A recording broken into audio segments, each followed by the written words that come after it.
આ કીર્તન મેં સાંભળ્યું ને એટલે મને મનમાં સવાલ થયો કે આ કીર્તન ફતેહસિંહ નામના કોઈ દરબારે લખેલું છે તો એની પાછળનું શું કથા હોઈ શકે. એટલે મેં સ્વામીને પૂછ્યું એટલે એમને મને જણાવ્યું વઢવાણ ગામના જ ફતેહસિંહ નામના એક દરબાર હતા એમને એવી નિષ્ઠા હતી કે ગોપાળાનંદ સ્વામી છે એ મૂળ અક્ષર છે, એટલે એ રીતે એ ઉપાસના કરતા હતા. તો ખુદ ગોપાળાનંદ સ્વામીએ જ એમને એક વખત દર્શન આપીને કીધું કે ગુણાતીતાનંદ સ્વામી મૂળ અક્ષર છે.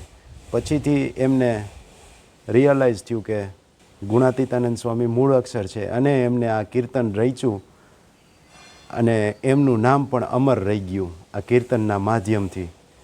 અને આમ પણ જુઓ, બીજો પણ એક પ્રસંગ છે કે જ્યારે ગોપાળાનંદ સ્વામી ધામમાં ગયા પછી ગોપાળાનંદ સ્વામીના મંડળમાં જેટલા સાધુ સંતો હતા એ બધા જૂનાગઢના જોગી ગુણાતીતાનંદ સ્વામી પાસે જ ગયા, કારણ કે એ સમયે સત્સંગમાં ગોપાળાનંદ સ્વામીની કથા વાર્તાથી તૃપ્ત થયેલા મુમુક્ષુ જીવ હોય એમને તૃપ્ત કરવા માટે ગુણાતીતાનંદ સ્વામી સિવાય કોઈ બીજા મોટા સાધુ હતા નહીં. એ જ દર્શાવે છે કે ગુણાતીતાનંદ સ્વામી મૂળ અક્ષર છે.